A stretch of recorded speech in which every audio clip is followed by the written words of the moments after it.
Good afternoon. My name is Wayne Thibodeau, and I'm the Senior Director of Career Services at Oakland University. I have the honor of serving as the moderator of today's community conversation titled Workforce Development, Talent Needs of Today and Tomorrow. At Oakland University, we have 4 strategic goals focused on student success, research, community engagement, and diversity. At OU, I have the pleasure of leading a career services team that intentionally prepares students for the job market, connects students to the internships and jobs, and we assist employers and industry partners with recruitment strategies to create a pipeline of talent at OU. Prior to moving into higher education, I spent 10 years in corporate industry in various HR and college relations, leadership roles, recruiting students from college campuses.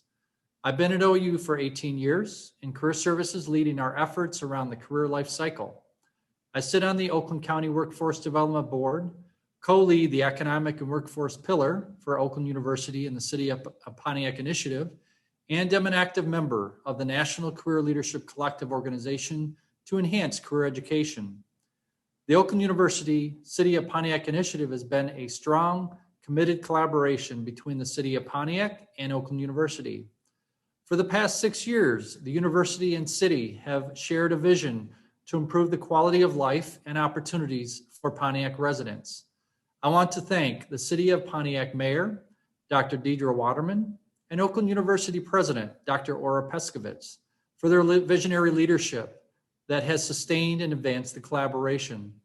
I also thank all the community partners, organizations, corporations, and schools involved in the OU Pontiac Initiative. We find that in the midst of a pandemic, the importance of leaning on our strong bonds and relationships among our communities help unify and strengthen each other for a common purpose and a shared belief in a better tomorrow. We view workforce development as providing access to job opportunities while developing the tools, processes, and skills of individuals to be productive citizens and prosperous in the workplace. I am joined today by 5 prominent company representatives from distinct industries who recruit talent for a variety of needs, including skilled trades, certificate programs, associate degree candidates, and those with 4-year and advanced degrees. To set the stage for today's community conversation, we have prepared a few questions for our panelists. Feel free to ask questions in the chat during the forum. We will also hear from the manager of Oakland County Workforce Development and director of Oakland County Michigan Works, Jennifer Llewellyn, who will share key resources, support programs in and around the City of Pontiac. We will then open up the floor to participants who may have additional questions for the panelists. Before we get started, I want to remind everyone participating in today's virtual forum that we will provide a resource guide following today's event. So now I would like to introduce our panelists, and we have the privilege of multiple industries represented. First, we have Keontae Davis, who is with St. Joseph Mercy Oakland. And if you would like, Keontae, if you could talk a little bit about who you are and your title, your role, as well as how many years you have served in the City of Pontiac. So thank you very much for opening us up, Keontae. Thank you very much for that warm introduction. So my name is Keontae Davis, and I have been with St. Joseph Mercy Oakland for a little over 6 years. I actually am a former City of Pontiac employee where I actually worked for the city for about 5 years in HR and have family connections. So very proud of our city. My organization has been located in the City of Pontiac for over 90 years, so we are definitely a trusted community partner and appreciate all of our Pontiac residents as well as Oakland County. Thank you.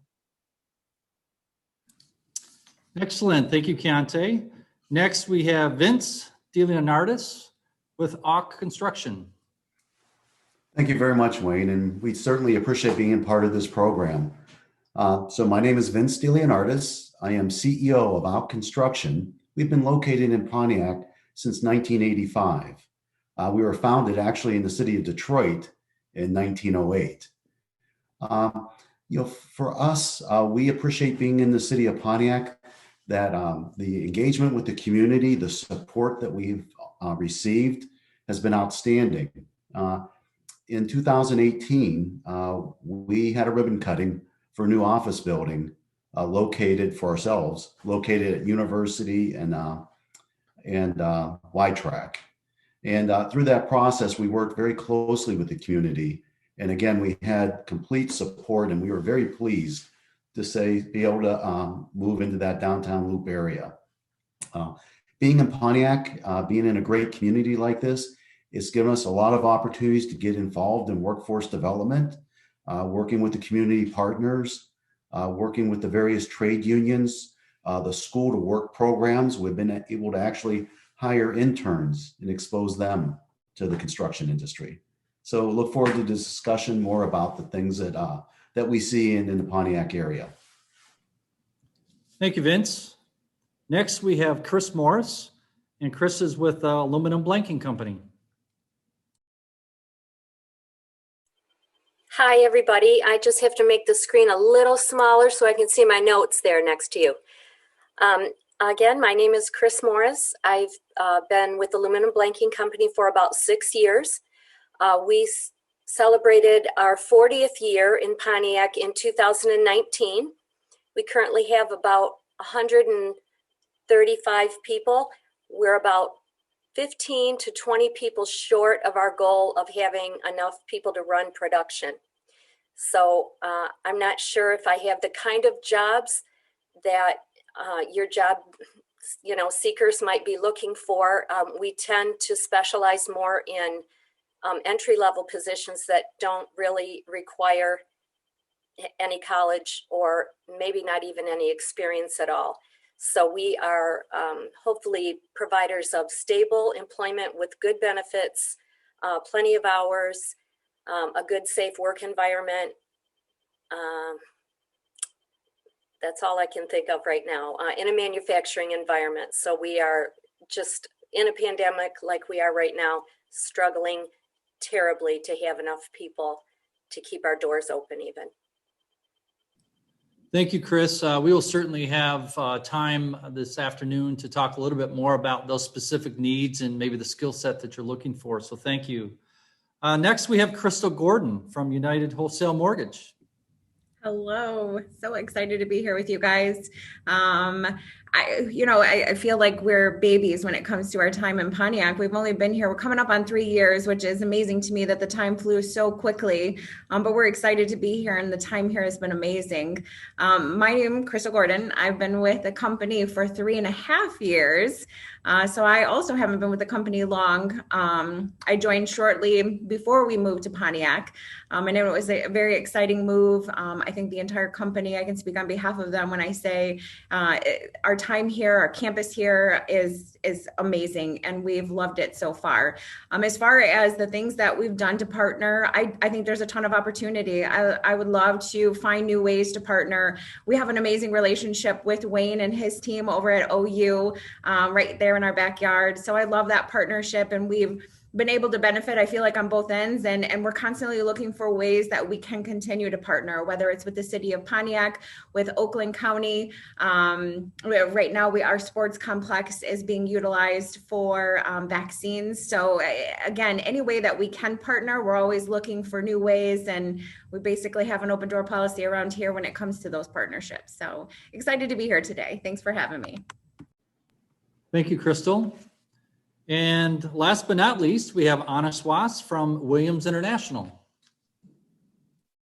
Hi, everyone. Anna from Williams International. We're in manufacturing. We're in the aerospace industry. We manufacture gas turbine engines for commercial and military markets. I'm part of the HR team here. I've been with the company for about 4 years, and much like Crystal, Williams is a baby to the city of Pontiac. We also moved here in 2018, and it's gone by so quick. It's been a great facility for us. There's a lot of change in the organization. There's a lot of potential for opportunities, and we've certainly try to stay engaged with the city and any initiatives. We love learning, we love participating. It's been, I think, a really good partnership, and any opportunity that we get to participate with the community, we're excited to do so. So thank you for having us here today. Thank you so much, Anna. We will now go through a series of some questions and allow our panelists to answer these questions. Maybe what I'll do is reverse order. Anna, since you spoke last, we'll keep her rolling. But the first question is, what do you consider to be top talent needs? Obviously we hear mixed feelings, certainly about certain industries and opportunities as we get through this pandemic, but what do you see are important skills of today and that are most necessary to be successful? Yeah, so I think this question is probably twofold. I'm going to echo what Chris probably mentioned. Right now, the biggest need for us is probably more on the entry level and the manual side. We talk so much about advanced manufacturing and the skill set needed for people to come in trained and with some level of technical skill set that requires, either an associate's degree or whatnot, so they can go be manufacturing analysts or technicians or programmers of CNC equipment.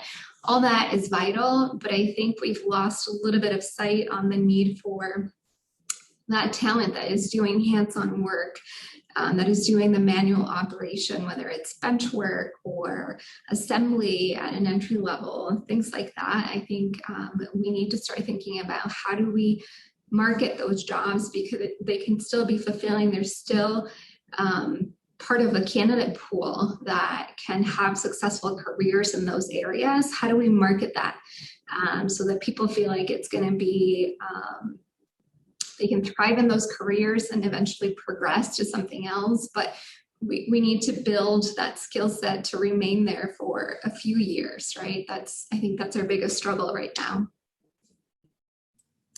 Thank you, Anna. We may hear some similar, feedback from the other companies, but what we'll also talk a little bit later on is where to find those opportunities. Where are the postings? Where do we access them? And I think in the community conversation discussion, it's a great opportunity for us through the Oakland University Pontiac Initiative to develop these strategies for the city of Pontiac to locate, connect with talent. So a great way to start us out for sure. How about Crystal? Let's go to you next. Yeah, it's interesting because I'm starting to hear a common theme with that entry level type of role, which is shocking to hear as an employer. You think that those are the ones that are easy to fill. We're in the similar boat, but on the corporate side, right? So we need those entry level client customer service type of positions. And really the skill set is just that, customer service, whether it's in a restaurant or in another type of environment. We have little barrier to entry when it comes to being considered for opportunities at UWM. And I think the skill set really is because we do have such a wide casted net, and we're considering all industries and individuals with all levels of experience and schooling. I think when they come in, the skill gap is probably those basic technical skills, right? Just your basic computer skills. When we talk about the gap, that's what I'm seeing. And that's our biggest need right now is those entry level client customer service type of roles. In addition to that, we're also looking for underwriters, which would require a bachelor's degree. So we've got those two needs in our world on the corporate finance side of the house. Excellent. Thank you, Crystal. Appreciate that. And how about Chris Morris with Aluminum Blanking? Sure. Our mix of manufacturing positions and salary positions is about 3/4 manufacturing. And of those jobs, we have a very small step of progression. So a person can come in the door with pretty much no prior skills, and then they can be trained in-house up to the fourth or top level, which is an equipment operator position. And I have seen people do that in 2 years. They even have come in the door as a temporary employee, and that's generally 60 to 90 days. And then they're hired in as a regular employee.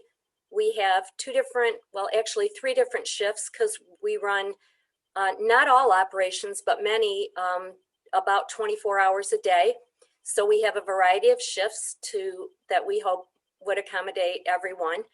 And then also within that manufacturing area, our technical need would be for automation technicians that would help keep our equipment running in proper order. And we call those a multi-craft position, where they don't have to be a specialist at anything. They might know some basic electrical, hydraulics, pneumatics, that kind of thing that they often can learn in a technical type of an environment. I'm not even sure if Oakland University has that, but that is very helpful. And in my 21 years in HR, I have seen those jobs being harder and harder to fill, but the need is still there. And I know as a mom, we've encouraged our kids to get an education so that you can have a better job that, is on the higher pay scale, where they might not have to get their hands dirty. But there are so many good jobs that for people that do love to get their hands dirty and love to work hands-on with equipment. So we have seen those jobs being harder to fill, yet there's a very good need for those. So they're, I think, very fulfilling and very needed, and very also good paying. We have certain types of warehousing and logistics type of positions where we do, and all the normal functions of accounting and HR and IT and things like that. We're just much smaller on that. And our people tend to stay with the company many years. Some of them have been here since the door opened 40 years ago. So we don't have as many of those type of jobs. And I'm so looking for more practical entry-level jobs like high-low driver and things like that. And in the community, I know that there's a need for those types. So we must not be doing as good of a job as we think of marketing our company and in our positions that we have. I would love to know how to do that better. Pastor Douglas, I would love to put a flyer at, your church. We put them in apartments near us. Many of our associates don't have transportation of their own. We do partnerships with like Grace Center of Hope, where we offer either modified shifts for people who rely on public transportation to get to work and home. So we try to be as creative as we can to match those type of opportunities. I know there's people out there that need these jobs, and I would love to meet them and put them to work. Thank you, Chris, for that statement. One of the things that I'm really excited about this Oakland University Pontiac initiative is that we have various educational partners at the table, right? So it's not just Oakland University. We have Oakland Community College. We have Oakland Tech Schools with Paul Gabinski. So we have multiple ways to connect to talent. But I think you're on to a very hot topic as well, as how do we get the word out in the city of Pontiac? And so that's why we have great partners with Jennifer Llewellyn, her team in the city of Pontiac. And so we're going to allow her the opportunity, once we get through a series of a couple of questions, to talk a little bit about their support, the resources, and what we're doing to maybe fill those gaps and those barriers. So thank you for that introduction of those topics. Next, we'll turn it over to Vince with AUK. If you could tell us a little bit more about your areas.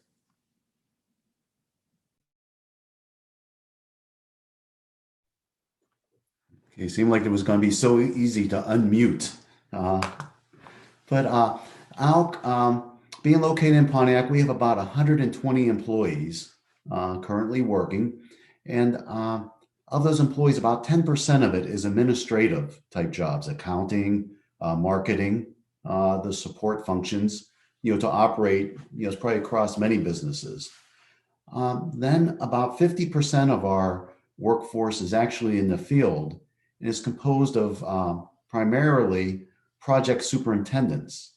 Those individuals have come up generally through the trades. Some do have engineering degrees, and they are the ones supervising the work. Again, we're primarily a professional services organization. So those represent about half or 60% of our company. The other portion is our operations, which are project engineers and project managers. Now, we promote primarily from within to those project manager roles. So what we're looking for are individuals that have construction management degrees or perhaps engineering degrees. So that is what's going to staff, say, ALC Construction. But if I can have the liberty to talk about a little bit about our industry here in Michigan, that with the skilled trades, we have about 175,000 individuals working on construction projects, carpenters, laborers, operating engineers, operating the equipment for the sites. And these are excellent, well-paying jobs. Construction laborers is a skilled position, but sometimes can also be a stepping stone to some of the other skilled trades. And to get into those trades, many of the firms, which are called either merit shop or perhaps non-union firms, will provide their own training programs. They'll also partner with community colleges for some of that training. But then we also in Michigan are very blessed to have a very robust apprentice training program. And these apprentice programs are partnerships between management and labor, who then support these programs that often involve about 4 years of on-the-job training. It involves often 500 to 1,000 hours of classroom training and opens the door to well-paying jobs. These apprenticeships result in being paid from day one. But some of the challenges, and we'll talk maybe a little bit later, is how can people be aware of these programs and how do you get in? And what are the skills required? Because these entry applicants, they do need to have solid math skills.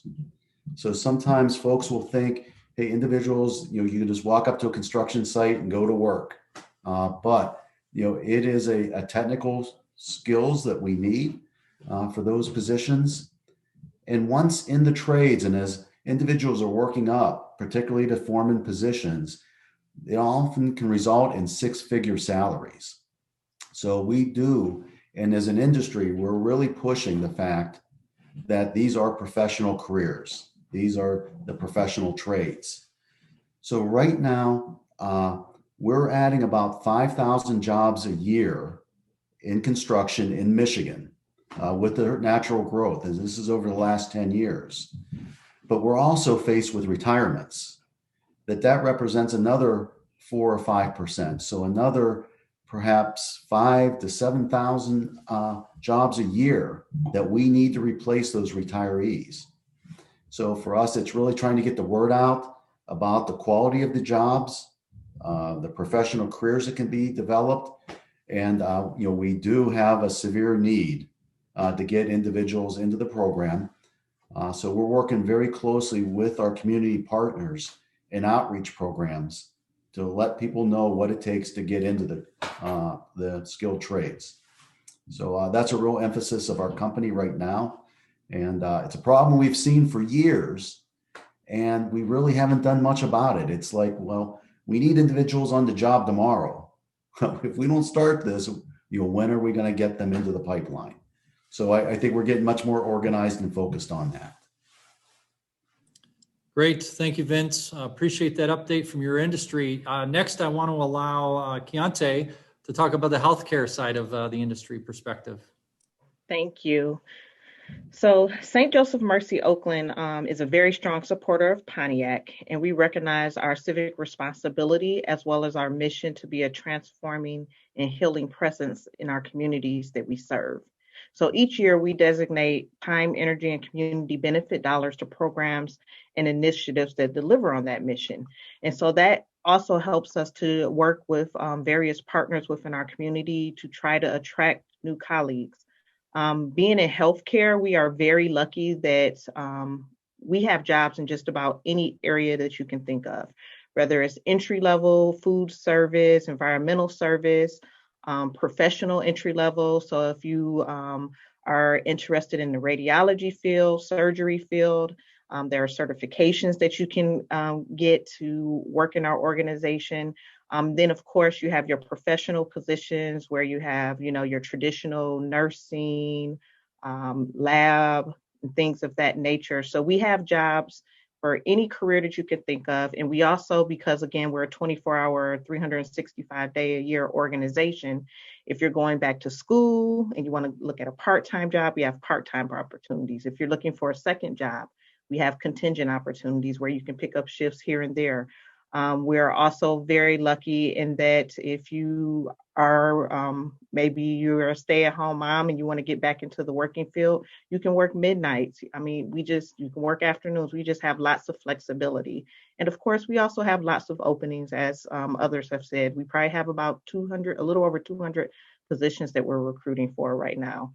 So we're constantly looking for all types of people, all types of places in their life, as well as education levels, from high school all the way to PhDs and MDs. So if you think you want to do it, and then similar, if you're interested in HR, if you're interested in finance, we still have to also run the business. So we have the business side as well. So healthcare is something that I think a lot of people think of nurses and doctors, but there's just so many opportunities there, and we're always looking for good people. Thank you, panelists, for getting us started on this conversation. I think there's an evidence of need in the industry right now. And during a pandemic, you throw that in the fold, and it kind of doubles the maybe the challenges, right, for candidates or applicants to be finding the opportunities, but also for feeling safe and feeling confident out there in the industry.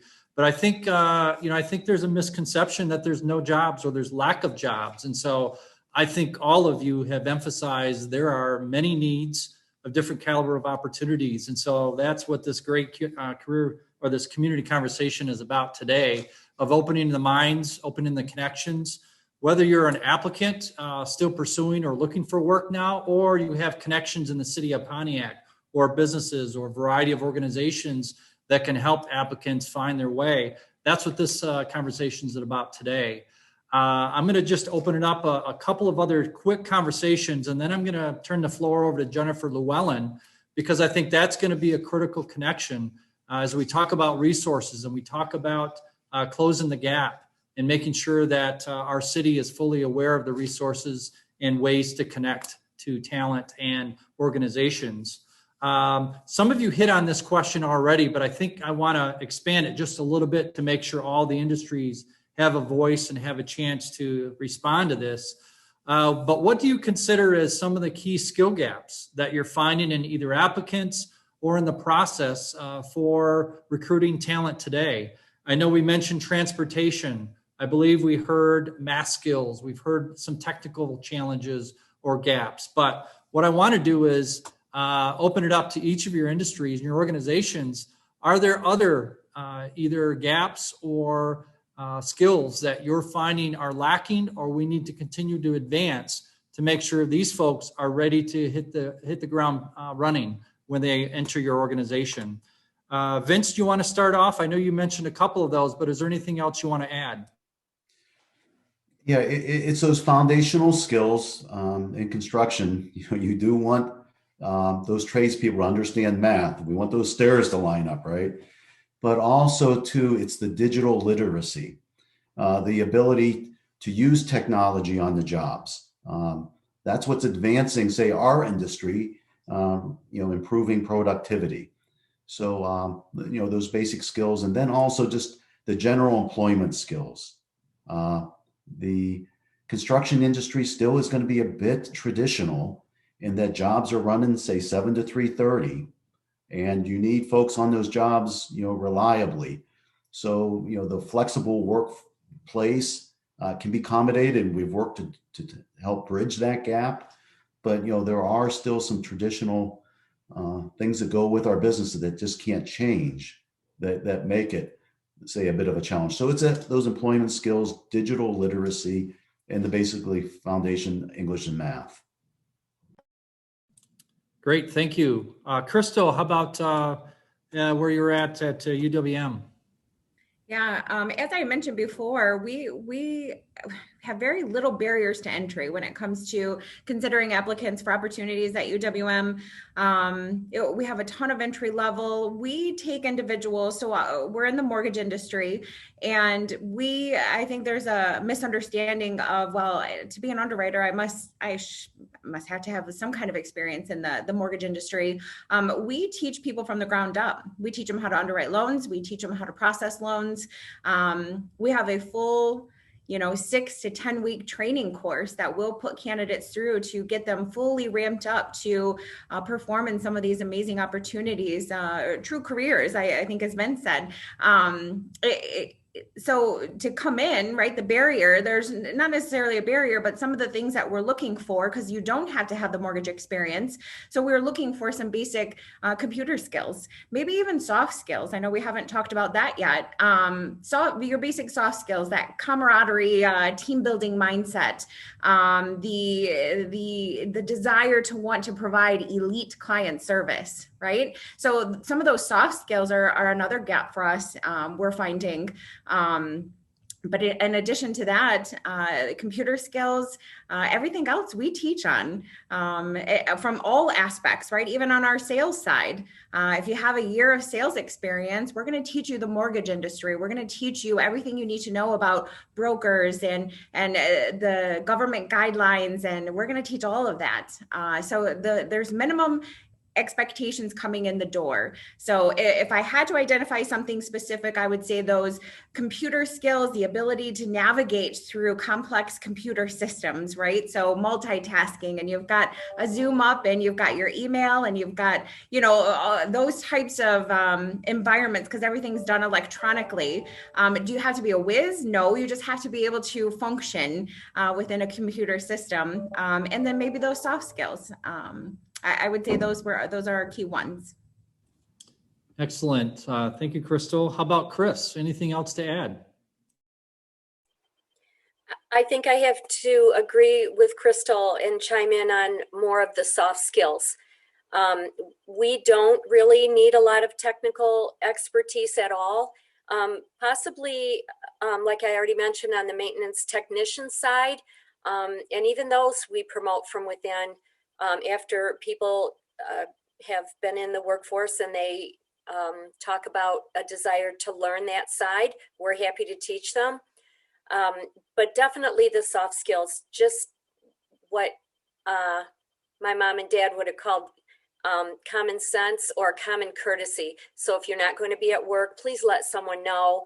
It is a team environment, and your presence is needed each and every day. So when you're not here, you're missed.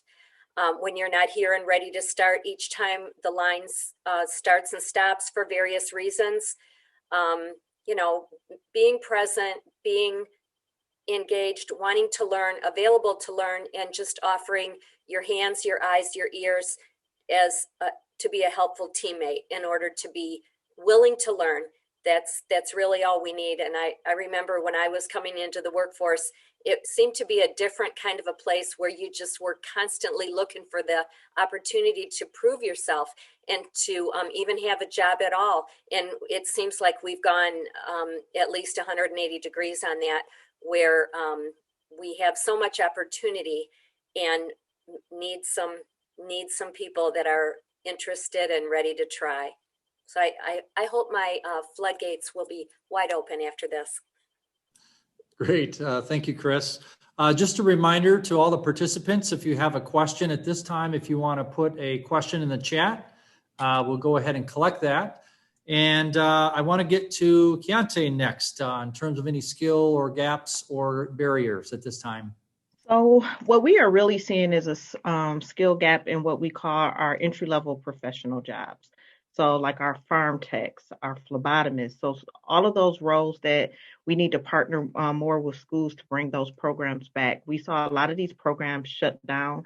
And so now we're noticing a skill gap because it's not something we can train on the job, and we need people to have certifications, et cetera. So we're in a lot of discussions with various school partners to say, how can we bring a lot of these certification programs back? So I know everybody focuses on the bachelor's and the associates, but a lot of these jobs are very well paying jobs that require, 6-month, 90-day, 1-year certifications, and then that it introduces them to potentially continue to advance their career. But if they want to stay in these careers, they can definitely take care of families with them. So I think as we see more and more of those programs opening up and people understanding about these fields, med techs.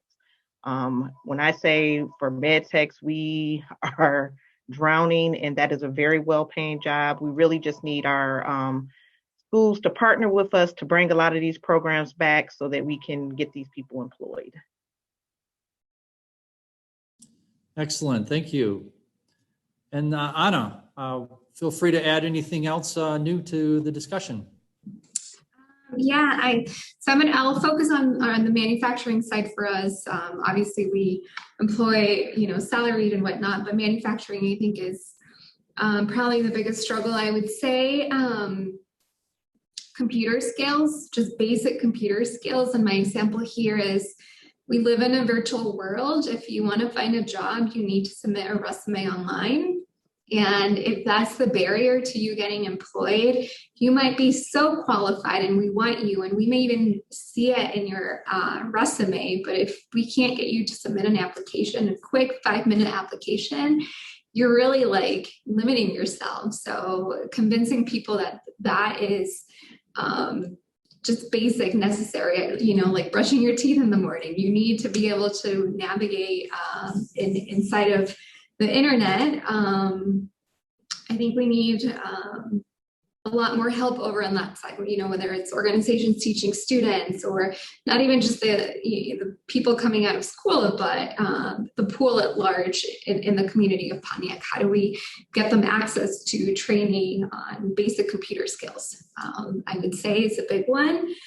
The other, not necessarily a gap, but something that we really struggle with is we operate 3 shifts, and we need people willing to work an off shift. And I understand that this has always been an issue. Everybody wants to have, the 9 to 5, but opportunities, good, solid opportunities are available on off shifts. And Williams, for example, has a comprehensive shift premium program. The longer you stay in an off shift, the more you get on a premium basis, because we understand it's a compromise. And my example there is we've partnered with the technical campuses, or even gotten students from the associate programs in manufacturing technology. And so they're knowledgeable, they're hungry to learn, they want to be here. We train them through apprenticeships or internships. The moment we want them to progress, we want them to rotate through an off shift, and they're not willing to do it. They don't want to do it. They are stuck on first shift. And again, they're limiting themselves. They could go be an assistant team lead on a second shift and gain those people skills and more process skills, but they refuse to do it at the expense of being on a first shift. And so trying to convince people around that, I think, is a big gap. Thank you, Anna. I'm going to deviate from the questions right now, but I want to introduce Jennifer Llewellyn. Thank you, Jennifer, for joining us. Again, Jennifer is our manager of Oakland County Workforce Development and the director of Oakland County Michigan Works. And I can tell you deep-heartedly, Jennifer and her team do a wonderful job partnering with all the organizations in and out of the city of Pontiac and in Oakland County.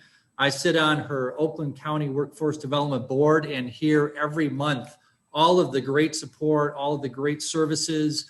And I think this is great timing, Jennifer, because we've heard quite a bit about some gaps or some challenges in the areas of digital literacy. We've heard also about employment skills, some of those basic skills, lack of computer literacy, maybe the soft skills, along with applying online, access to applying virtually to jobs. These are some challenges. And so I want to allow you the opportunity, Jennifer, to talk to all the participants this afternoon about some of those resources, about those connections you and your team make.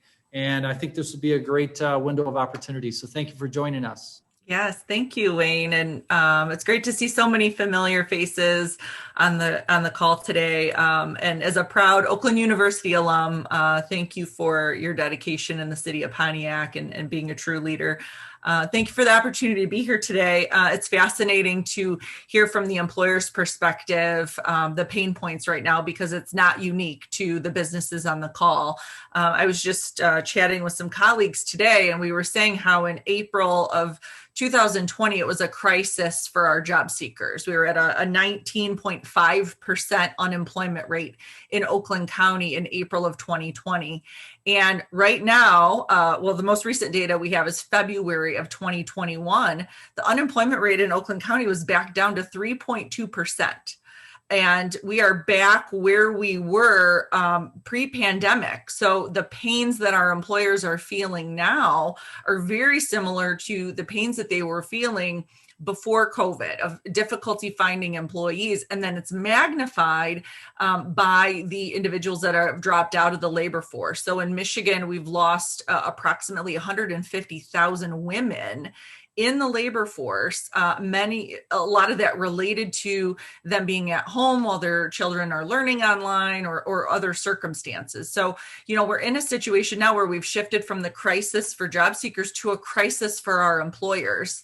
I'm sure many of you have gone to a restaurant sometime in the last few weeks or few months and had a sign on the door that they're not open because they don't have enough staff. And so, the pain that our employers are feeling, that's really where we've shifted our efforts in workforce development, is how do we find more candidates? How do we get some of those women back into the labor force? How do we get some of the underrepresented populations? How do we connect with veterans? How do we connect with returning citizens? How do we connect with our refugee and immigrant population, or our disconnected youth, those 18 to 24-year-olds that are disconnected from the workforce? So it's fascinating, that shift that has happened overnight, and a bit of a misconception on both sides, a misconception from residents that there aren't jobs available, and a misconception from some employers that there are people that are, not fully engaging in the job search. So, our goal is to bridge that gap. For those of you that aren't familiar, we do operate 6 Oakland County, Michigan Works locations, including one in the city of Pontiac. If you haven't met Chanel Shelby, the director of that office, I would encourage you to do so. We are co-governed by County Executive Dave Coulter and the Oakland County Workforce Development Board. And I'd like to acknowledge, as Wayne mentioned, he's a board member, but Mr. David Derbyshire, I see Paul Miles from Magna, and Anita Lord from MRS, who are also Oakland County Workforce Development Board members. But we, are really committed through the county executive to move the county forward. I hope you've heard about our Oakland 80 initiative. Our goal is to have 80% of Oakland County's residents have an industry recognized credential or higher by 2030. And this is an ambitious goal. Right now, the county is at about 61%. And so to the points that Chris and Crystal and Keontae made about some of those entry-level positions that might require a credential, not necessarily an associate's degree or a bachelor's degree, but how do we get more individuals on career pathways or career trajectories where maybe they start as a CNA and then they progress to, an LPN or an RN and through that career trajectory. So watch for Oakland 80 a bit more. We did have to press pause over the last year, but increased efforts to get more county residents enrolled in education and training programs over the course of the next, 9 years. And hopefully we'll be able to see that through. Related to efforts for residents, a big focus of the last few years has been apprenticeship expansion.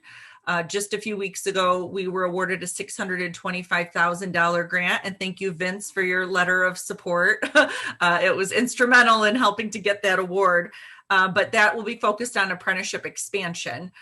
There are funds available to offset the cost of new apprenticeship for employers. So employers can receive up to $3,000 for any new apprenticeship that they create. And we've had some great success. We created a medical assistant apprenticeship program in partnership with Henry Ford Health System, and just launched a new IT apprenticeship program in partnership with Bosch.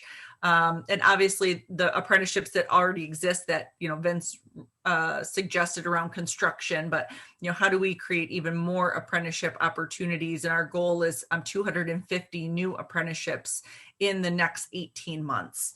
And how do we get young people and even adults to pursue those apprenticeships? On Monday, in partnership with Oakland Schools and OCC, we're hosting an Oakland County Apprenticeship Showcase, where young people, their parents, counselors, teachers can come and learn more about apprenticeships as a career pathway, and connect with our labor partners and businesses that offer apprenticeship opportunities across Oakland County. Also, beyond apprenticeship, a significant focus on training and education. So you've heard about our Oakland 80 goal.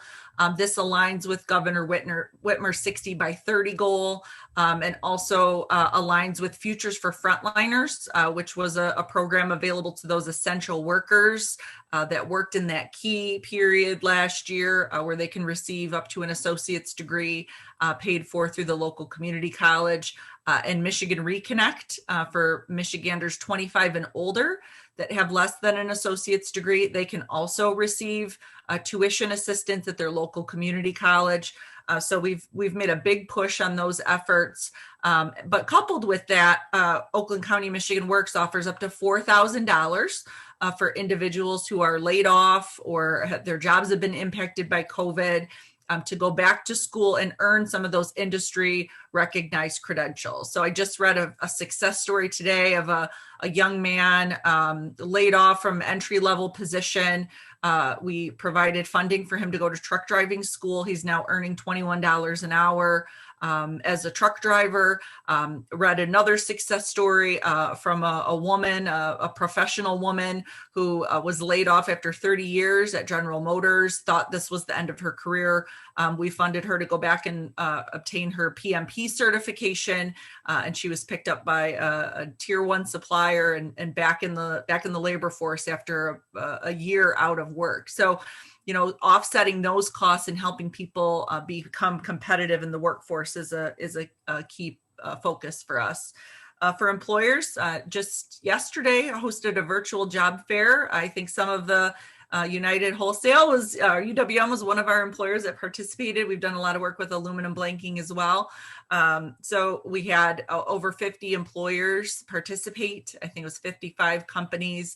So really just trying to facilitate that connection, make our Pontiac residents and our Oakland County residents aware that there are jobs out there, that there are positions available, and really support them with those efforts.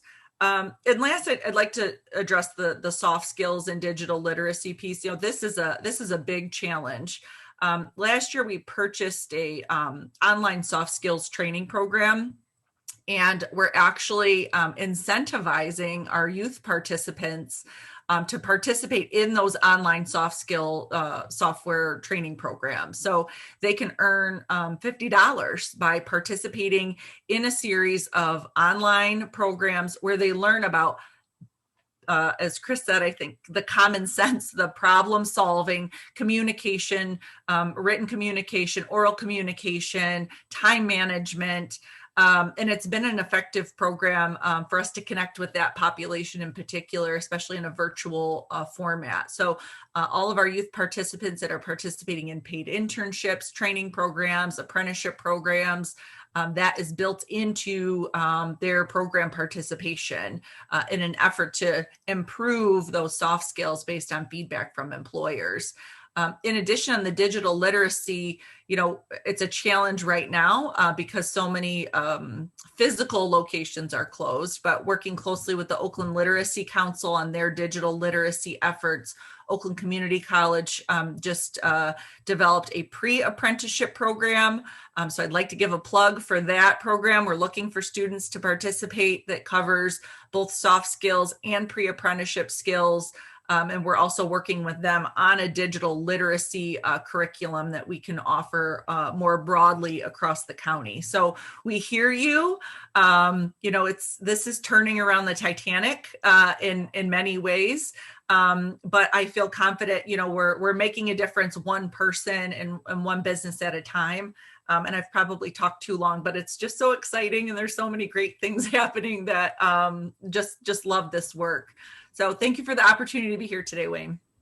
Jennifer, thank you for all that great information. I know your team is knocking it out of the park with all that you're doing and the support. One of the questions that did come up quite a bit is around transportation. And I'm sorry if I missed that, Jennifer, but could you maybe highlight some of those support services and where that's going right now? Yeah, I'm so glad you brought that up because I had a note about, not just transportation, but all the barriers. So, childcare, transportation, and other supportive services. We do have funding available, both federal funding, and we receive some foundation funding to help support individuals with overcoming some of those barriers to employment. I'll give you an example. One gentleman who was in our IT apprenticeship program did not have a driver's license. And so we were able to buy him a new bicycle so that he was able to get to his apprenticeship every single day. We work closely with OLSA and their amazing team to see how we can braid dollars together, whether it's support with utility payments. But transportation continues to be a barrier. I know the county executives team is very much committed to, looking at transportation as a whole in Oakland County. But we do have funds available. We've been able to assist with car purchases, car repairs, insurance payments. Sometimes, we take it for granted, but, the $25 to get the driver's license or the $200 to renew tabs, those are types of things that we are able to do to provide support. We did receive funding to provide some laptops for adult learners. We knew that the youth were taken care of through their school districts, but we were hearing from many adults that they did not have a laptop to be able to complete their education program. So in partnership with Automation Alley, we launched Laptops for Learning, and we're able to provide several hundred laptops across Southeast Michigan for those adult learners as well. So it's again, it's just chipping away at some of these barriers and really meeting people where they are. The last thing I forgot to mention is we're excited to announce our new Clean Slate initiative. So hopefully you heard Lieutenant Governor Gilchrist's announcement on Monday. The press release came out yesterday that the 16 Michigan Works agencies across the state were awarded funds to provide expungement services for individuals. We're thrilled to be launching it on April 27th in Oakland County. So individuals can apply right on the Oakland County Michigan Works website for service. They will have to provide personal information. They will have to provide some information about their record. Our team, we have an attorney on staff that will represent them.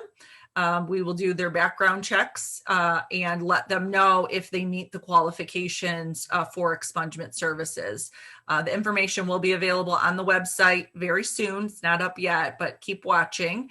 And you'll see a press release from the county executive and our team probably sometime next week announcing the program. So we're thrilled to give some opportunities to individuals that may not have had opportunities for employment in the past, and look forward to launching that new initiative.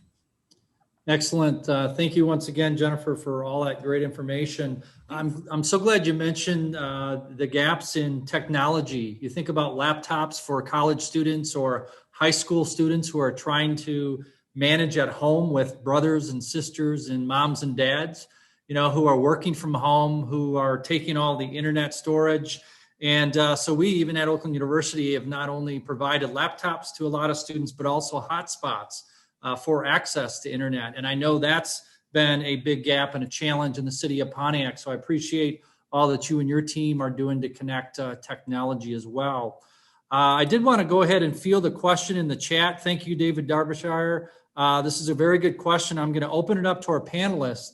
What is the most common reason that an employee does not complete a 90-day or even their 180-day onboarding program. So is there significant reasons for some of that turnover in a short period of time? And I'll open it up. Crystal, do you want to respond to that for us? I think that answer looks different now versus what it did maybe a year ago. We have an environment where we do on-site training. I think that even though our company does a great job of following all the CDC guidelines when it comes to protecting our team members with COVID, and we've followed all the guidelines and we do a great job of having a safe environment. And I think there are a lot of individuals that are hesitant to still come into a workplace environment, a corporate environment, with COVID still out there. So I think that we run into some of that when it comes to individuals staying beyond the 90 days. We have a very rigid, as I mentioned before, training program. Again, it takes an individual off the street that doesn't know how to spell mortgage, and we teach them everything. We take them from maybe working in a restaurant, being an amazing server for 2 years, and they come into our environment. We teach them everything. Sometimes they realize this is not the environment for me. And that's okay, but we'll give them a chance and we'll give them everything they need. Going from being on your feet and running to being behind a computer, because we do give individuals opportunities. Sometimes they don't know what they don't know. And then sometimes they're not successful with our training. We felt like in the interview process, they could do it. We were confident. And then they get into the training and they're unsuccessful. In those situations, we give them other opportunities. We never let them go if they have the right attitude and they're a great team member. We give them other opportunities. So maybe this one didn't work. Let's try over here and see if this is going to be a better opportunity. So we do give them other opportunities in those situations. But outside of that, I think that we're not seeing a lot of people just bail on us. I feel like my team does a great job of vetting out good individuals, right? Like we're not so honed in on that skill set. We're honed in on the right attitude. We're honed in on, do you have the drive? Are you excited about an opportunity? Are you, do you have that ability to build relationships and that camaraderie? And then most of the time they do. So they get in here and they're very successful. But again, I think it looks a little different right now. And then those folks that do part ways because they're not comfortable, the door is still open for them. And we make that very clear. When you're ready and you're comfortable, come back to us.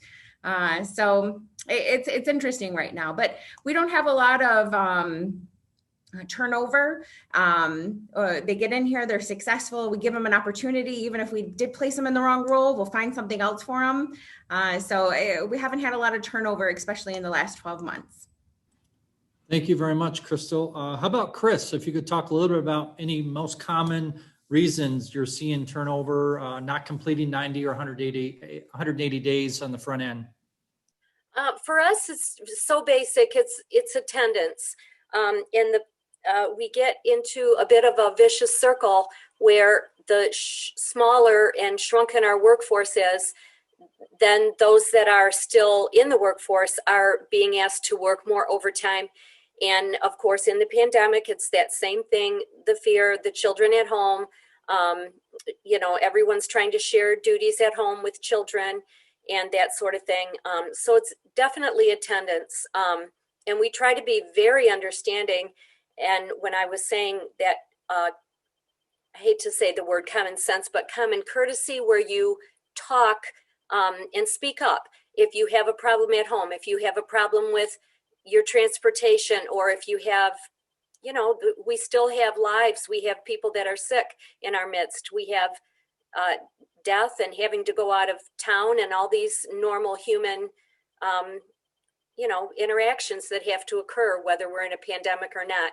And mostly we can deal with it if we get that communication, those soft skills where you reach out, let somebody know as soon as you know it. That's all you can do. We just ask that people, reach out and do what they can do. So for us, by far, it's just attendance and not having enough people to do the work that we have. We've actually changed around and have started to use that word that used to be the death knell for human resources in manufacturing, and that's robotics.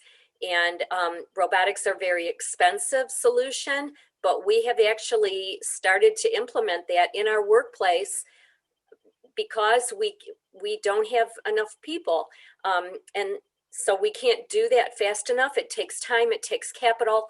And we are also expanding our revenue stream to have different things like warehousing instead of material processing that we've done in the past. So we're trying to look at what our customers need and how we can do that better. And I hate to say it in human resources, but to do it with less people. But that's where we are, and you have to match, what you're able to do with who you're able to do it with.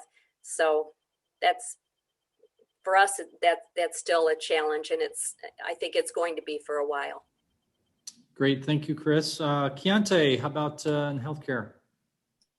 So very similar. So there's a saying, you can teach skill, but not will. So if people are not committed to coming to work, that is a deal breaker, because at the end of the day, our patients need care. So we have to have you there. We have to have you there on time. It's really, really important. And then probably the second reason, which from that perspective, again, it goes back to patient safety, if someone isn't meeting the competency level. That's pretty rare. Most people are competent in what they've been licensed in, but every once in a while we do run across that. But the biggest one is people just not coming to work. Anna, would you like to share? Yeah, again, I'll echo, I think the biggest one would be attitude towards the job. And I think that encompasses, attendance or your willingness to receive feedback as you're training. We do a lot of on-the-job training, and sometimes people think that they can run before they are walking, and we have a great team of managers and folks that are willing to teach people. We just need the right attitude here, and sometimes, unfortunately, it's just not a good fit. We don't see a lot of it, but that would be probably the biggest reason why a 90-day period doesn't work out. The other one on the technical side is we are high precision machining. And so it's a very different environment. Sometimes people from like an automotive assembly type of world it doesn't translate well. They think that an operator is an operator for machining or whatever it may be, but sometimes we have found that it does not translate well. And that's just specific to, I think, our operation. Those would probably be the biggest reasons for us. Okay, and then Vince, if you could wrap up that question for us. Yeah, that's a couple things. One is transportation. We've hired some individuals, and part of the vetting is that you have reliable transportation, and all of a sudden attendance is a problem, and we ultimately find out that they had a problem with that. So that becomes a barrier. Also, those soft skills of someone has a problem at home, and all of a sudden their performance is really down early on. Again, not showing up for work instead of coming forward with the problem so we can work through it together. It's just attributed to lack of interest. And the last thing, it's hard sometimes. We look at, there's three basic things: that someone wants to do this, they have the competency or capacity to do it, and then do they get it? And a lot of that has to do with, ours is maybe just a little bit of a unique realm of, it takes a lot of commitment. It's almost a vocation, and in those areas. But they probably all revolve around communication and those good soft skills.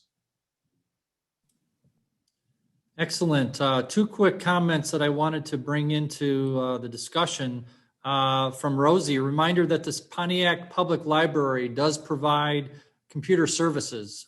There are some limitations for training and maybe some use of computers, but the fact that that is a resource is a great reminder. So thank you so much. Jennifer, can you please go ahead and share more about the Business Resource Network? I think that would be a good time now too. Yeah, so about 2 years ago, we launched our first initiative that focused on employee retention. So we have a lot of experience in the outreach and training and layoff support space, but had never really focused on employee retention before. So the goal of the Oakland County Business Resource Network is we deploy success coaches out to a company for a window of time, usually a 2-hour block or a 4-hour block once a week. And those success coaches are available to any employee. There's no eligibility requirements who would like to speak confidentially with someone regarding any barriers that might be interfering with their ability to keep their job. So it started 2 years ago, 0 companies. We got it up to about 15 companies. We were able to cover 100% of those costs through state grants that we had available. Those state grants have now come to a close, but many of the companies have found value in it. So we've built an employer-funded model. We're looking for additional dollars to continue it at no cost to companies. But just to give you an example, we had a gentleman, one of our great employers, it's Witzenman USA in Troy, was one of our founding companies to the Oakland County BRN, and they had an employee there. His Jeep broke down. It was going to cost him $875 to repair the Jeep. He didn't have that money to be able to do that. He was a long-term employee, a great employee, but he was taking 3 buses to get to work and 3 buses to get home. And obviously it was taking a toll on his work and his home life. So he went and spoke with our success coach, who was able to identify an emergency grant program to pay to have his Jeep repaired. And he was thrilled. He was able to keep his job. His employer, Witzenman, was thrilled to be able to keep him there as an employee. He was going to look for something that was closer to home. And so, that's just one example. We've supported people with financial issues. We had an employee at a company, a BRN member company, that took out one of those payday loans, an $800 payday loan, only to learn that it had a 625% interest rate.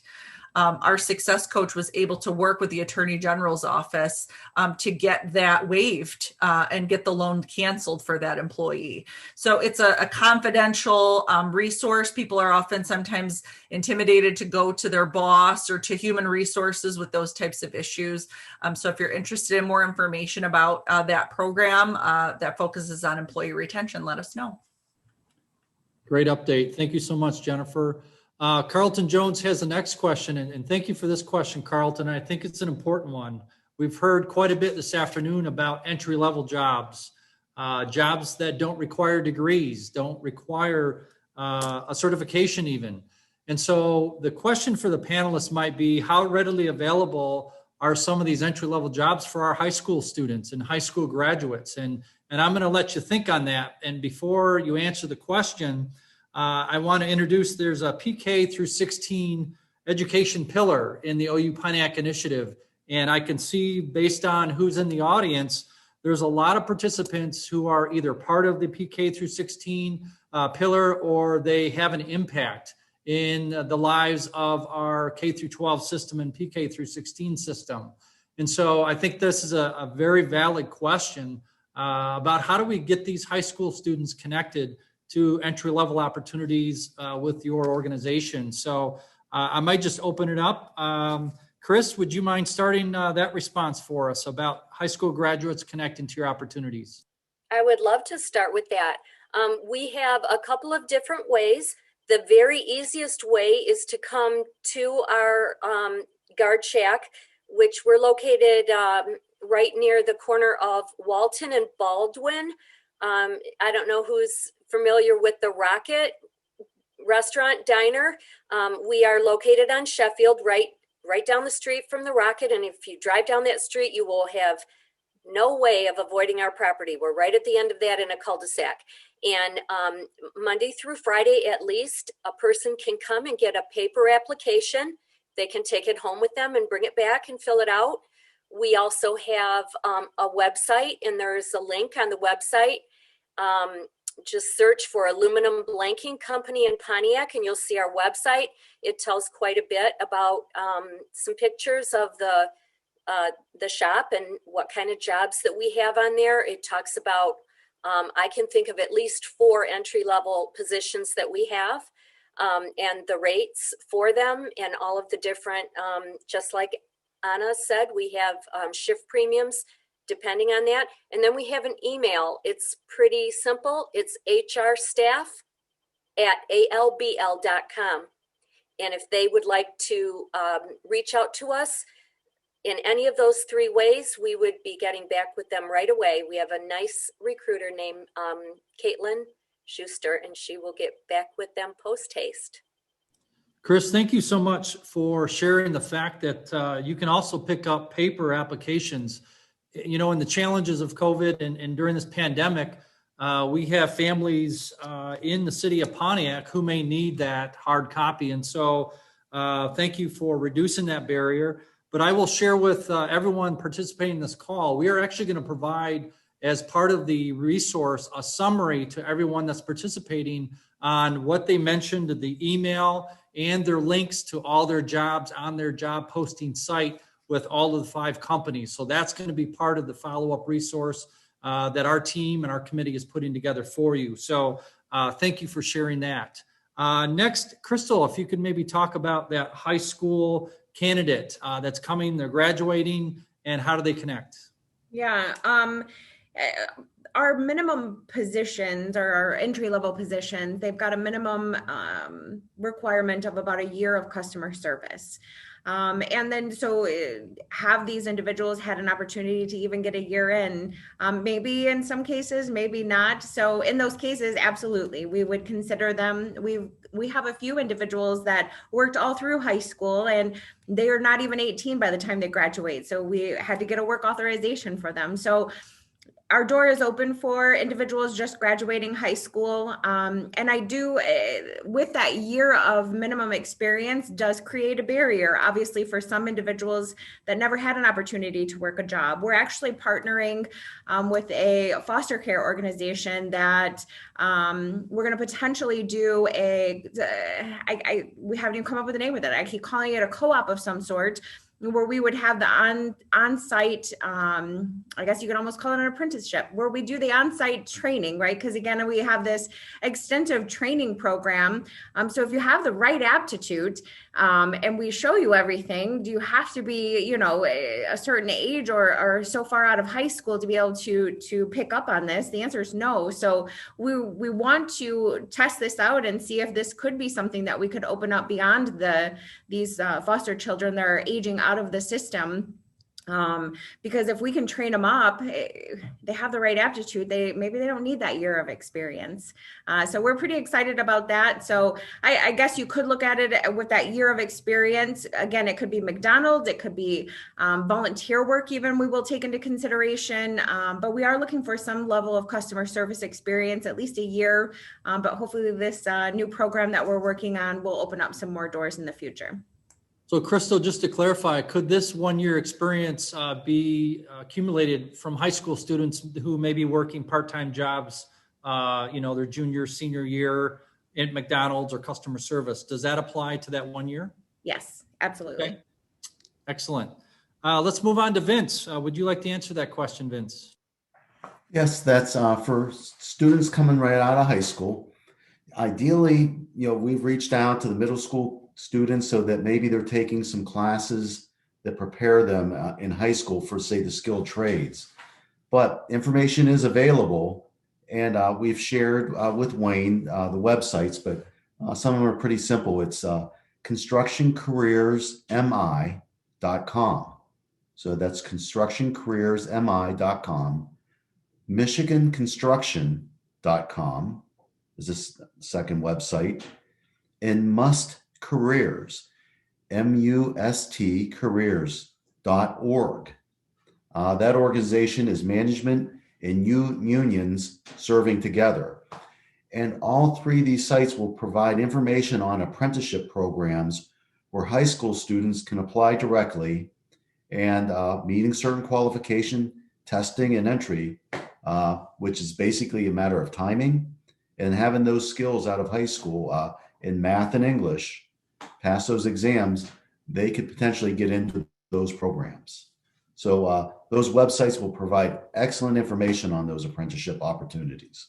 Vince, thank you for the websites. I know that was probably difficult to capture for everyone, so we will include that. We'll add that to the resource guide following today's session and making sure that all 3 resources to those apprenticeships will be available.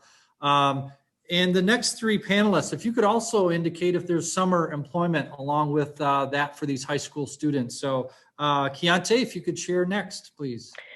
Happy to. So we have lots of entry-level positions: environmental service, food service, retail, and then COVID has created a new job we didn't expect, which is called a screener, where you literally take temperatures and direct people where to go.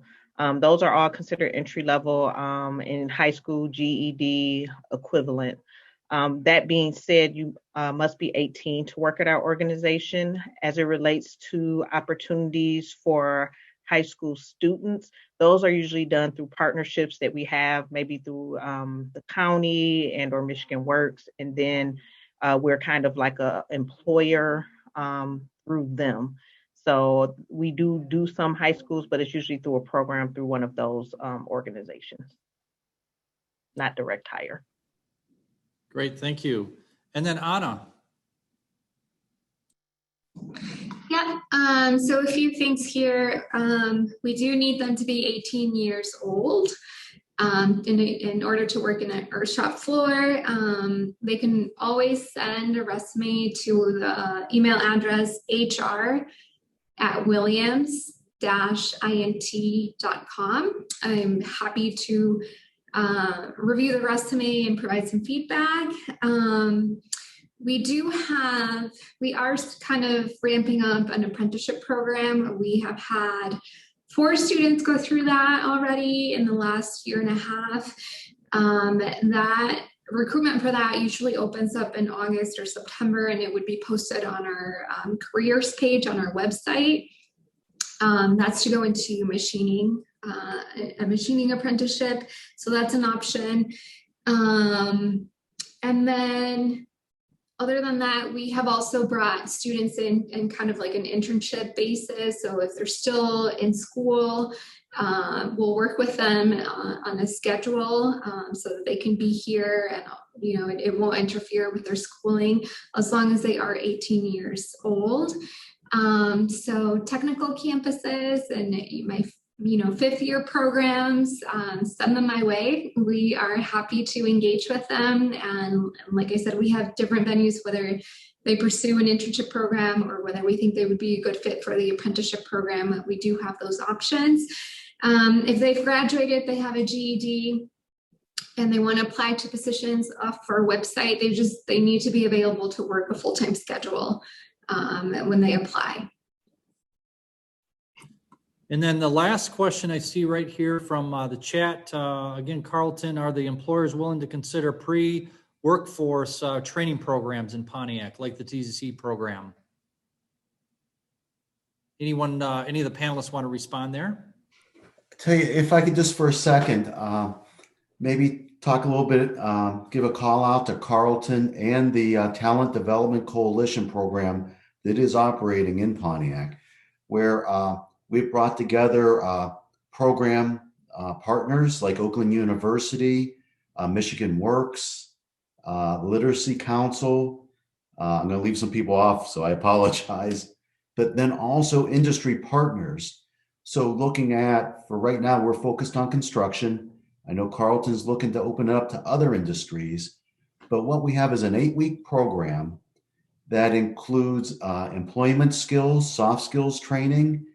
It includes, for instance, safety training, asbestos awareness, first aid, CPR, and also even disc testing.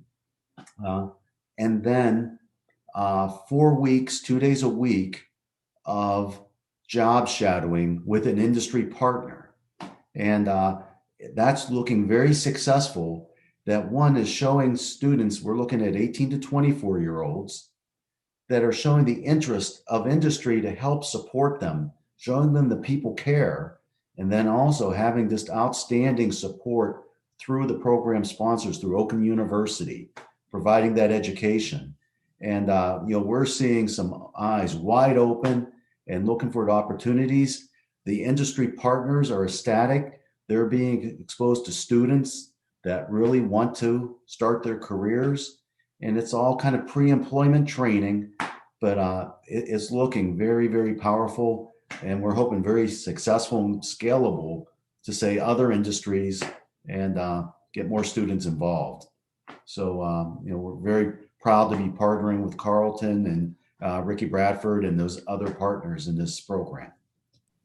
Thank you, Vince, for that update. And certainly, Carlton, it sounds like there's certainly good successes there, as along with partners that are very, very interested and intrigued in partnering certainly in the future. I have one more rapid fire question, and then I'm going to make sure that we have a quick moment for Teresa Rogers, who's our coordinator of the Oakland University Pontiac Initiative. I want her time on the floor to help us wrap up. And I know this afternoon we weren't able to get to all the questions, and I know there's probably even more that we could spend probably another hour on this hot topic. So this has been wonderful, and I appreciate everyone's participation. Great questions coming in. But my hot question is for the panelists. If each of you had a crystal ball in front of you, what do you see the future of the work life looking like beyond the pandemic? And I know many of you are in the thick of it, but beyond the pandemic, do you see hybrid modeling? Do you see some folks returning back to your organizations? Do you see fully virtual continuing and working from home life? So just a brief response to that question, that would be great for the actual participants. How about Anna, if you could start with us? Yeah, sure. We still need people in front of machines, so we're not going virtual. But I think what we have learned through this is we can operate while making room for a lot more social distancing, and those things really matter, and it creates for a healthier work environment no matter what. I think there's things that we probably all did in the past that now we think like, why was I not using hand sanitizer every 5 minutes before, So a lot of room for that. And then also lesson learned, I think this is probably all organizations experience this, but cross-training, we put it on the back burner so many times. And how critical is it when you have to stagger shifts and you have to separate people and you can't have as many people in one area? Cross-training is going to be so critical in making time for that. Thank you. Great reminder about the social distancing standards for sure. Keontae, next. I definitely think our workforce will forever be impacted by COVID. Unfortunately, we continue to be impacted.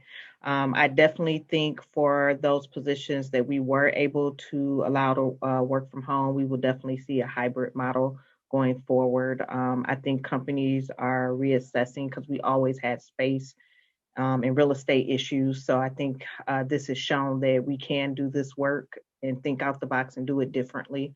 And I don't think we would have gotten there had it not been for COVID. It's something we've probably thought about, but I don't think we would have pulled the trigger.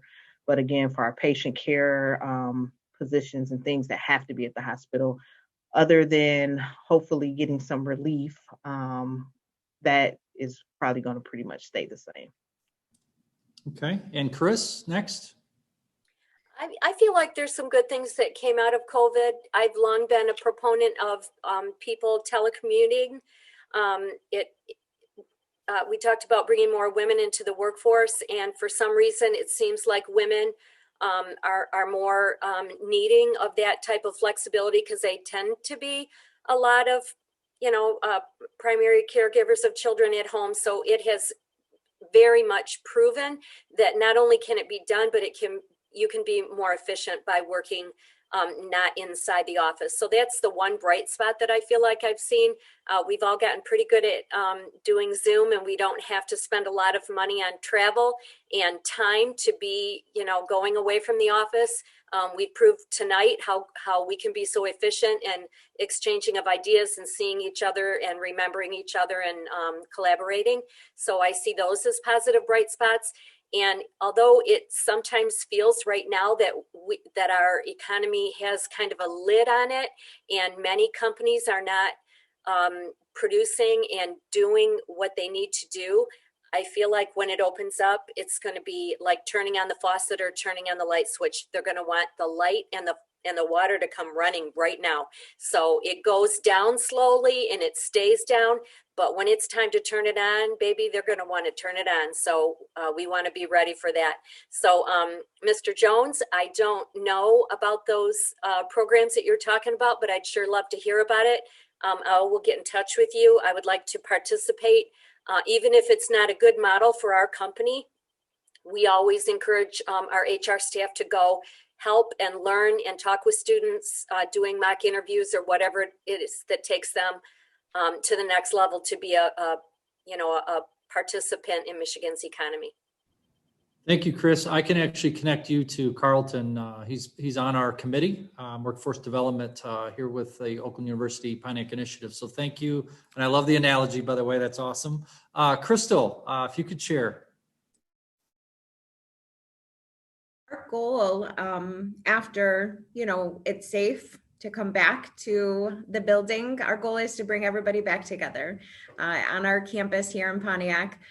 We believe strongly in the camaraderie and the relationship building and the success we have when we're here together. So that's the goal. It'll be when it's safe, of course, but we'll be forever changed by COVID. There will be positions that will exist because of it, and there will be new policies, new processes, new guidelines that we will follow to continue to stay safe. So we'll forever be impacted, but that is ultimately the goal, for all of us to be back together in this beautiful campus we have in Pontiac. Excellent. Thank you. And then Vince, last word on this question. Yeah, that's certainly, it has absolutely shattered some of our paradigms. Would an employee ask to be able to work at home? It would have been no, forget about it. But that certainly has been completely shattered by what's gone on. However, I also support Crystal in her comments of, we look forward to getting people more back into the office. We're working probably about 50%. We're following the Michigan rules for where things can't be done remotely, but getting people back so they can collaborate and they can grow. We really need that happen through that interaction. So we see more remote work, some flexibility in schedules. They'll be part of the program. And then also in the field to keep the jobs running safely. Can't do those remotely. That it's just following those great practices that have kept our jobs operating, without any outbreaks, that, we'll keep that going. And I guess the optimistic thing too is these skills that we have learned, maybe we'll avoid other infectious diseases such as the flu, colds, and things that have gone through job sites that we're hopeful that will benefit from that. Excellent. Thank you, Vince. And before I turn it over to final remarks from Teresa Rajas, I just wanted to remind all the participants that we are capturing a great summary resource document. Many of the resources have been shared, whether it's the institutional partners, educational partners through, as well as Michigan Works, as well as a lot of connection through these companies and their websites for job postings. So we will be sharing that out as long as you did register. And if for some reason you don't have your information shared with us, I will put my email address in the chat, and you can copy it and send anything to me if you have that follow-up question. But beyond today, we are going to send a survey out to all the participants. So if we are going to seek your feedback, if you have input or a question that didn't get answered, please include it in the survey. And we want to make sure this is all about community conversations and about collaborations. And there's no one more energized about this OU Pontiac initiative than Teresa Rajas. So I do want to allow her closing remarks. She is the Senior Director of Community Services and Pre-College Programs at Oakland University and our coordinator of the OU Pontiac initiative. So please, Teresa, for closing remarks. All right. Thank you so much, Wayne. Thank you, and your team for all of the hard work that you have put forth with this forum today. I also want to thank, I think I saw Paul Galbinski on the Zoom call, as well as Dean Michael Mazzio. And of course, you guys know Carlton Jones. They are the pillar leaders for our workforce development area. There are also other pillar leaders that have joined us, and I want to thank you as well. So the pillar employer panel members, you have been awesome today. I mean, you are telling us what we need to know and what many of us already know. We know and have heard you today that employers are increasingly having difficulty finding employees with the knowledge and training required to meet their workforce needs, and many are willing to train the employees. Many high schools and college graduates, as well as some adult workers, lack fundamental skills, and particularly those soft skills you talked about that are needed for 21st century workplace. I think that all of you will agree that the lack of fundamental skills exacerbates unemployment and stifles economic growth. As Wayne mentioned, we have a great partner in Michigan Works with Jennifer Llewellyn and Chanel Shelby to eliminate some of these barriers mentioned. We also have other community partners that are focusing on those soft skill barriers that block individuals from succeeding on the job. Chris and Kenyante, you mentioned the common courtesy, attendance, employees calling in when they can't make it to work. Those are things that many employers are saying that in our work with Michigan Works, we are trying to focus on those types of barriers that cause our residents in Pontiac not to, to succeed in employment.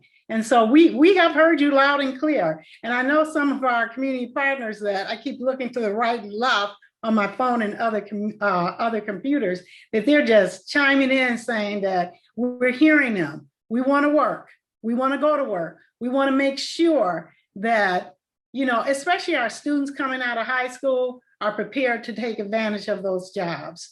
Kenyante, when you mentioned the entry-level healthcare careers, such as med techs, PCT, EKG techs, I remember when I was working in the nursing department over that Focus Hope continuing ed nursing program, we started that PCT program that trained Pontiac High School students in EKG and phlebotomy.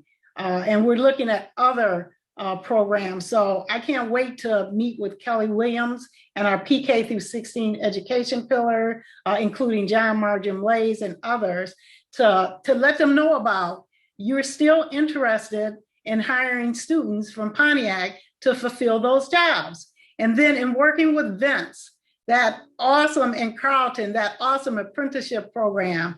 I was working through the Pontiac Promise Zone, just making sure that students had access to the money that's available out there. You're talking about high school students that have access to over $1 million to take advantage of post-secondary education opportunities. And so that means they can go to college, a university, trade school, etc. So we're going to be working very hard. We just hired a new executive director of the Promise Zone to work with us to ensure that students are prepared. The one other opportunity that I have most recently is to work with pre-college programs to make sure that they are ready to take advantage of going to college, career opportunities that have been mentioned today. And so Vince, we also, the skills in math and in construction jobs, I'm just taking all kind of little notes here. Those math skills and English skills, we're working with Dr. Paula Watkins. I know she's on this call, and we have hired 12 Oakland University students to work with Pontiac Middle School and Pontiac High School students to help them with their math and ELS skills. So I know that we know that they need these skills. And when we hear about it over and over again, you got to do something about it. You can't hear about it and not do something about it. SAT prep courses. And so those are some of the other things that we're trying to work on. Crystal mentioned the need for computer skills and the ability to navigate electronically. You figure if students can work those thumbs on those phones, surely they can work a computer, right?